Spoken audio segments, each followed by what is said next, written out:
Today we are doing our annual preseason quarterback rankings. This is the tier list for this video. We have an elite category, only about 4 to 5 quarterbacks really belong there. Elevator, a guy that's actively making their team better but isn't necessarily one of the best quarterbacks in the league. Then we have great starters, guys that you can win playoff games with. Then good starters, guys that you could have a good regular season with but probably aren't going to win playoff games with. Then mid, and of course terrible. And we have a tier for unproven players. We're doing this in no particular order. Let's get straight into it. And the first player on the list I see is Josh Allen. And obviously Josh Allen is going into the elite category. Isn't really much to say there. I feel like he's been held back with some poor supporting cast. And of course going up against the Chiefs numerous times in the playoffs. Last year, I think the running game was so much better than it was in years past. Allen's still going to have to put the cape on like usual, and the team's going to rely on him a lot if they want to make a deep playoff run, but I think it's certainly possible with a guy like Josh Allen, one of the top 3 to 4 quarterbacks in the league, without a doubt. Next up is Joe Burrow. Everything I said about Josh Allen pretty much applies to Joe Burrow. Once again, Joe Burrow's going to have to play some of the best football of his career if he wants the Bengals to make a deep playoff run this year, but we know he's proven to do that. He's been able to do that the last few years, and I hope that the team doesn't hold him back this year. And we're starting this list off hot with 2 guys in the elite tier. Going from the top of the league in terms of quarterbacks to Kirk Cousins, which is kind of a random placement on this list. Just because he's not going to be starting this year, it's obviously going to be Michael Pennix going into 2025. I think as an overall career, Kirk Cousins deserves the good starter tier at least. But going into 2025, which is the purpose of this list, I think Kirk Cousins is just mid. He's obviously not terrible. You can still win games with him, but he's just not that same player anymore, and he was never a super great player. He was never up here, but he's had ceilings around the C to B tier. So this year, just a little bit of a drop off. He's getting up there in age. Kirk Cousins is going to go in the mid tier. Next up is Jaden Daniels. This one is obviously between the top 2 to 3 tiers. I think already after just year 1, he's better than a great starter. He absolutely elevated the Commanders team and made them who they were. He gave them their identity all of last year as a team. It's just a matter of whether he's elite yet or not. That one playoff game against the Lions alone makes me want to put him up here, but there's still a couple things he can definitely improve on to be in that elite tier. All he really needs to do is continue to play aggressive and stay healthy for another year or 2, and I will feel comfortable moving up to elite. But for now, as a second-year player, he belongs comfortably in the elevator tier.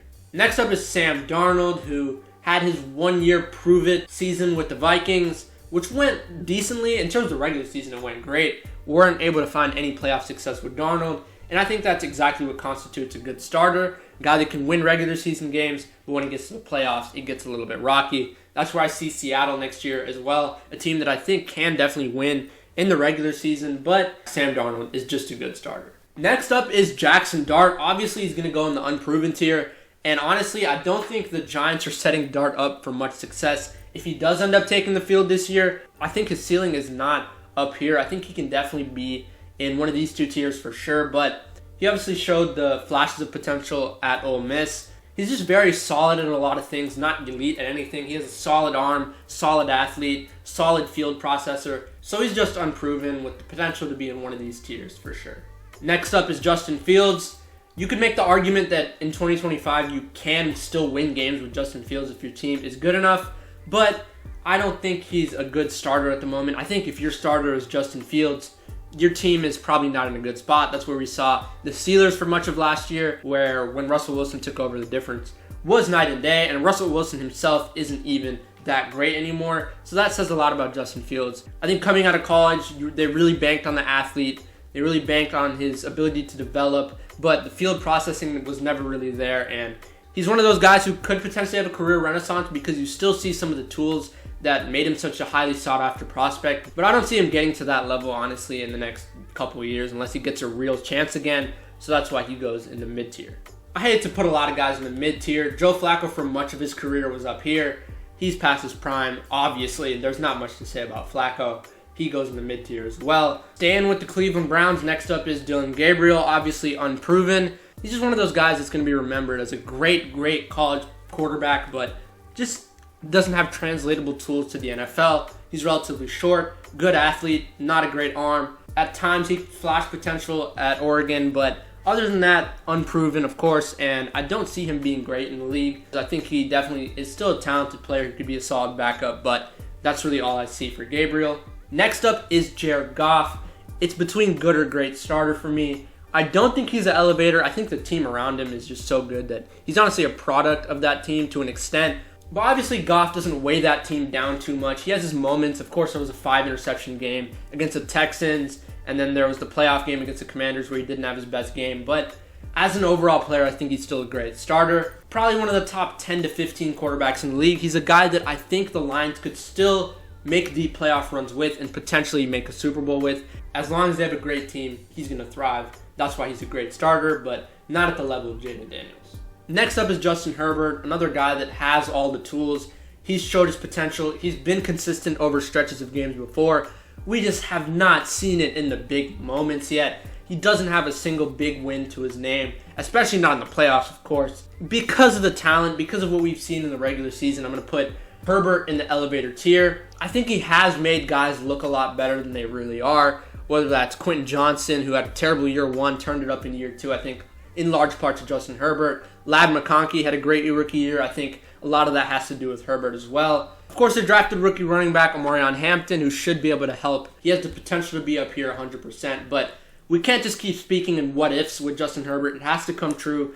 He has to perform one of these years, and I hope it's this year. He's going to go in the elevator tier, though. Next up is Will Howard. Not much to say about him. He's going to be a career backup, most likely. I think he just has the tools to be a better backup overall, but neither of them are probably going to be great starting quarterbacks. Let's go ahead and move on to the next name, who is Dak Prescott.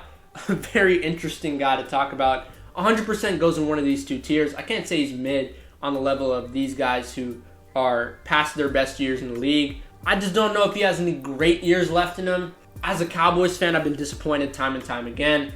The real question for me, is this guy somebody you can win multiple playoff games with in the same year? Obviously, Dak has won playoff games in his career, but it's all been wild card games. I'll put him in the bottom end of the great starter tier just because I think the Cowboys can still win playoff games with Dak. You can win regular season games with Dak as your starting quarterback.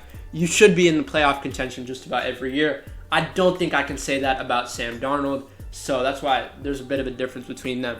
Dak goes towards the bottom of the great starter tier. Next up, Jalen Hurts. Kind of the opposite of Dak Prescott, where he's not going to put up the same stats that Dak is from a year-to-year basis, but he's going to win you games, especially when he's on the team like the Eagles. I think Jalen Hurts goes to the top of the great starter tier as a guy you can obviously win with because he's proved it already. Next up, Lamar Jackson.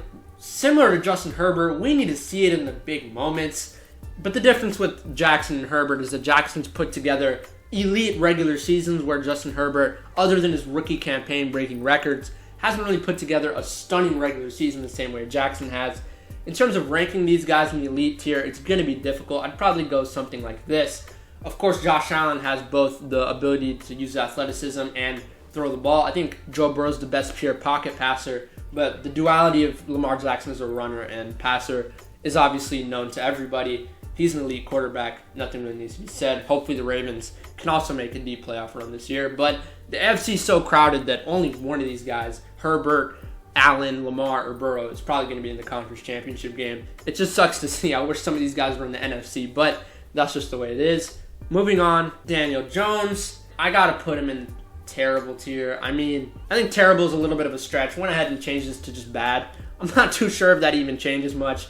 Daniel Jones still goes in this tier. I think this might be slightly too harsh for Daniel Jones. We'll actually come back at the end of this video and see if I want to move him up a tier, but for now we're going to keep him there. We'll see if we want to change that later in the video, but as of right now, it's not looking great for his career, but he made the bag, he got paid, he should be fine, I'm sure he's chilling. But next up, we have Trevor Lawrence, another guy who got paid a lot of money, a lot more than he should have. He's going to go at the good starter tier. The Jaguars have proven in the past when they do have good teams, they can win games in the regular season. Trevor Lawrence is not that number one elite prospect, best prospect since Andrew Luck type of player that we saw a couple years ago. He's good. I mean, he's definitely a step up from Kirk Cousins, Justin Fields, and Joe Flacco. I'll put him above Sam Darnold just because of the high upside that he has from a game-to-game basis, but that's really it for him. Next is Will Levis. I'm going to go ahead and put him in bad. He was one of the worst starting quarterbacks last year without a doubt. inconsistent. He had his big games where he had a lot of passing yards, but those games came with interceptions. Very erratic player. I don't feel as bad about that as I do Daniel Jones. I'll put him below Daniel Jones. Moving on, Jordan Love, another very, very interesting player. About 2 years ago, everybody was raving about this guy because of about 6 good games that he played towards the latter half of the 2023 season. In 2024, it was extremely up and down. A lot of that had to do with the Packers as a team overall. Not really a great receiving core. They have depth at the receiver position, no top-end talent. It'd be interesting to see how he'd be doing with a guy like Devontae Adams, who was in Green Bay a few years ago. But at the same time, this one's tough. It's between bottom end of elevator or the top end of great starter. He has his moments. We'll slot him in next to Jared Goff. I don't think he has the consistency that Jalen Hurts has, but he has the tools to definitely be up here. Maybe not up here, but definitely in the elevator tier at some point. And I think he's a better quarterback than Jared Goff. He's going to go in the great starter tier towards the top. But next up, we have Patrick Mahomes. Isn't much to say here. He's going to go in the elite tier. The question is whether or not he's still at the top of this tier. I think it's close. I mean, the only reason I want to put him above Josh Allen is because he's beat Josh Allen in big games. But at the same time, I'm going to put him just one below. I think he's above Lamar as of right now just because of the playoff success. Joe Burrow, all it takes for me from Joe Burrow is like one really, really good year. One conference championship Super Bowl appearance. Maybe if he's able to beat one of these guys or two of these guys in the playoffs, for him to go potentially even to the top. But as of right now, you just have to take into account what Mahomes has done. Just off of merit alone, he's going to have to go second or first. We might come back and debate the top 4 at the end of this video, but for right now, we'll slot him in comfortably in the elite category. Drake May, I mean, he's unproven, but he's like the best level of unproven just because I know what the guy has to offer. I think right now he's just a decent player with some flashes of absolute brilliance, but he's going to go towards the very top of the unproven tier just because out of these guys, he by far has the best chance to become one of the top 5 to 10 quarterbacks in the league. He's going to go towards the top of this tier. I'm super excited to see what he has to offer next year. Another interesting name, we have Baker Mayfield. I don't think the guy's an elevator, but I do think he's a great starter. I'll put him comfortably between Jared Goff and Jordan Love. Completely turned his career around. I don't think he has the tools to become an elite player the same way Jordan Love does, which is why I think he's going to go below him, and he obviously doesn't have the playoff success that Jalen Hurts does. I think he is slightly better than Dak and Jared Goff, though, so Mayfield will go in that tier. Next up, J.J. McCarthy, right next to Drake May, a guy that I think can become really, really good, has all the tools, never really had the production at Michigan because the team was just so good and they ran the ball so well. So we were only able to see flashes of his upside in college, but that was enough for him to be a first-round pick. Obviously got hurt last year, missed the entire season. In training camp, heard great things about him last year as well as this year. This is J.J. McCarthy's year. I think he's going to have a good to great year.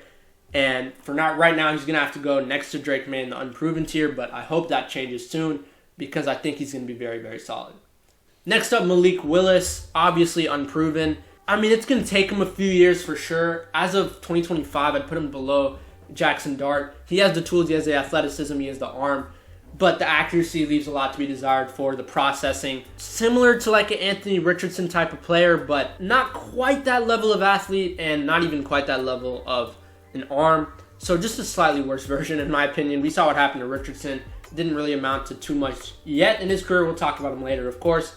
Malik Willis goes in the unproven tier. We'll see what he can do. Obviously not going to be playing this year most likely. We'll see what happens over the next few years beyond that. As of right now, he'll go in the unproven tier. Next up, Kyler Murray. I genuinely don't know if you can win playoff games with Kyler Murray at this point.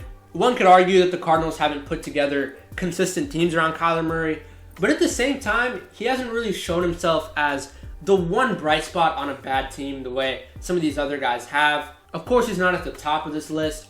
Jalen Hurts with the winning, you can't put him above him.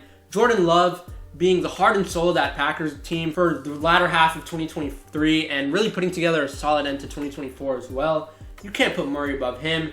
Baker Mayfield, once again, the leadership, just the ability to rally a team behind his back. Kyler does not have that.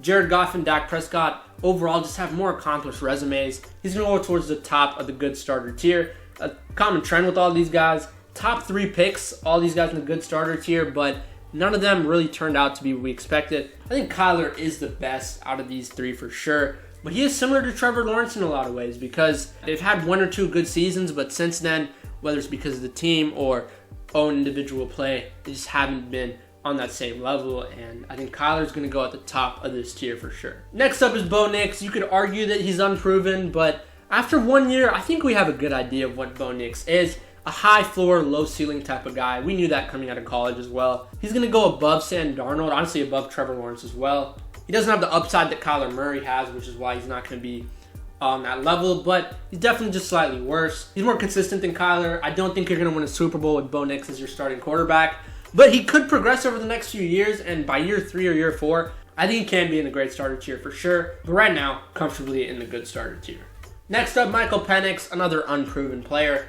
I think potentially on the same level as Drake May. Maybe slightly worse as of last year, but he has the potential to be a great to good starter. I'm hoping he's a guy that the Falcons can move forward with as a number 1 quarterback option consistently, but right now unproven for sure. In his few games with Atlanta as a starting quarterback, he was definitely very, very good. He was definitely better than I expected for an older first-round pick who's coming off of some big injuries, but very, very solid and definitely has a lot more room to grow. Next up is Brock Purdy. You could make the argument that because the team went to a Super Bowl, you can win with Brock Purdy, but at the same time, in 2025, the guy's a good starter. He's been banged up. I just don't think that the current 49ers team can make a deep playoff run. And I think some of that does have to do with Brock Purdy's lack of high upside. He's not super consistent. That's why in the playoffs at times, even the year they did make the Super Bowl, sometimes that was in spite of Brock Purdy's not so great play, but at the same time, he had his moments for sure. I think next year he could still move up to the bottom end of great starter, but he'll go next to Kyler in the top of good starter. Next up, Spencer Rattler. I'm sorry, one could argue unproven. I've seen enough. I just don't think the guy's very good. I remember seeing him in a primetime game this last year when Derek Carr was injured, and it was just one of the worst games of the season, and a lot of that had to do with the Saints' inability to move the ball with him at quarterback, and he's going to go in this bad tier for sure. But next up, Anthony Richardson. This one might be a bit of a surprise to some of you. A lot of you guys might be shuffling to just shove him in the mid-tier, but I think he's still unproven. The guy's going into his 3rd year, but I just don't think he's proven anything. He's been hurt. He's had flashes of brilliance. He's had some terrible moments. He hasn't shown any bit of consistency. I wouldn't be mad if you put him in the mid-tier. Definitely not any higher than that. But I still think he's unproven because I see the potential that the guy still has. It just hasn't shown up yet. And I hope it shows up this year when he's fully healthy, but he's unproven. Going to the complete opposite of Anthony Richardson in his time in the league, who's pretty much just in his last year at this point. Aaron Rodgers, he's a good starter. He's still in the league. I don't think he's great anymore. I don't think you can win a Super Bowl with Aaron Rodgers as your quarterback, but I think you can be solid. I mean, he can go next to Trevor Lawrence, I guess. Probably above Trevor Lawrence. Right in here. That's all right for Aaron Rodgers. Not going to spend too much time on Mason Rudolph. He's not very good. He's proven it in the last few years. I don't think he's just going to randomly get better. I hope it does happen because it'd be interesting, but I don't see it happening. Next up, though, is Shedeur Sanders, obviously unproven. He's going to go above Jackson Dart. I think he's better than Jackson Dart, to be honest. That was kind of a debate towards the end of the draft process, but he fell to the 5th round, so I guess the value was there for the Browns, ended up taking him. We'll see if he ends up playing this year. There's really not much to say when it comes to Shedeur Sanders. The ceiling is like a good starter type of player, but I don't think you're going to win a Super Bowl with Shedeur Sanders at any point in time. But he could definitely become a decent bridge starter for a team somewhere down the line. Then we have Tyler Shuck, unproven. He'll go below Malik Willis. I don't think he's that great. Geno Smith is interesting. Once again, the criteria I'm going off of, I don't think you can win a Super Bowl with Geno Smith or even win 2 playoff games with Geno Smith.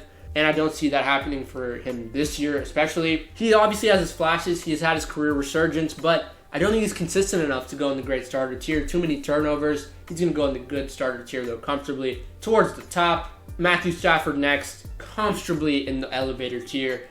Even in games like the playoff game against the Eagles where it's snowing, he's one of the best players on the field consistently, even against the Eagles team that had so many great players. He almost led that Rams team to a victory. He's so great. I really hope he's not one of those guys that flies under the radar in the future. I think that Super Bowl obviously helped him out a lot. Matthew Stafford, still very, very good. Then we have C.J. Stroud, kind of similar to Matthew Stafford for me to an extent. I think you can win a Super Bowl with C.J. Stroud, though. I think the Texans should be banking on that with Stroud. I think he's better than Jordan Love. I think he's better than Jalen Hurts. I mean, in the playoffs, he was able to put it together when it mattered most, but definitely took a slight step back from his rookie year. He's still a great starter. Then we have Tua. Tua is a good starter. I mean, you can win regular season games. You can't win playoff games with Tua. He'll go comfortably somewhere in the middle here. I just hope the guy stays healthy for double-digit games because I just want to see the guy play, and I want to see the Dolphins be interesting with Tyreek Hill and Jalen Waddle and all those weapons. And I think Tua is their only chance of making that happen this year. Then we have Cam Ward, unproven. He's closer to Drake May than he is to Anthony Richardson, even though he's next to Anthony Richardson, but he still goes into unproven tier, of course. Next, we have Deshaun Watson. Don't want to focus on him. He's a mid-quarterback. Pretty sure he's not playing this year, and even if he is, the Browns won't be good anyway. Next up, Caleb Williams. Absolutely unproven. One of the worst offensive lines in the league last year. I think he still has the potential to be a top 10 quarterback in the league. Not sure that all those same college tools have translated to the NFL, and I'm not sure if they will at any point, but he still has the ceiling of a great starter to an elevator. I think he can get there. Next, we have Russell Wilson and Jameis Winston. Not much to say about either of them. They're both mid quarterbacks. I'll put Russ towards the top. Actually, I'll put Russ in the good starter tier. You can win regular season games with Russell Wilson, I think. Jameis Winston, on the other hand. Next, Bryce Young, another guy I don't think you can win a Super Bowl with, but you can win regular season games with. I've been saying this about so many people. I feel like a broken record at this point, but that defines a lot of quarterbacks, man. I hate that we're ending this list with Kenny Pickett of all people, but he's bad. Let's be real. Now we're at the interesting part of the video. We're going to look back and see who my top 10 to 15 quarterbacks are in the league and see if I have them in the right order. Someone already talked about the elite tier. I still think Josh Allen's the best quarterback in the game, especially with it being able to cut the turnovers down. There's not a single flaw to his game. He just has to win in the big moments. Mahomes, the merit, just past success alone has to be here. Lamar and Joe Burrow are comfortably there as well. Jaden Daniels is my 5th best quarterback in the league. I feel like that's pretty much consensus. Matthew Stafford, Justin Herbert's my 7th best. Then we have CJ Stroud, 8. Jalen Hurts, 9. Jordan Love, 10. I think that's a very, very solid top 10. 11, Baker Mayfield. 12, Jared Goff. 13, Dak Prescott. And then 14, Geno Smith. 15, Brock Purdy. I think this is a very, very solid list. I'm actually very happy with it. Let me know in the comment section what you think. That's going to do it for this video. Let me know if you enjoyed. Hit the like button and subscribe to the channel. Let me know in the comments what you disagree with on my list. But that's going to do it for this video, man. I hope you all enjoyed. Next, we're going to have ranking all the NFL teams. That's going to be fun. Hope you all enjoyed this one, and I'll see you all in the next video.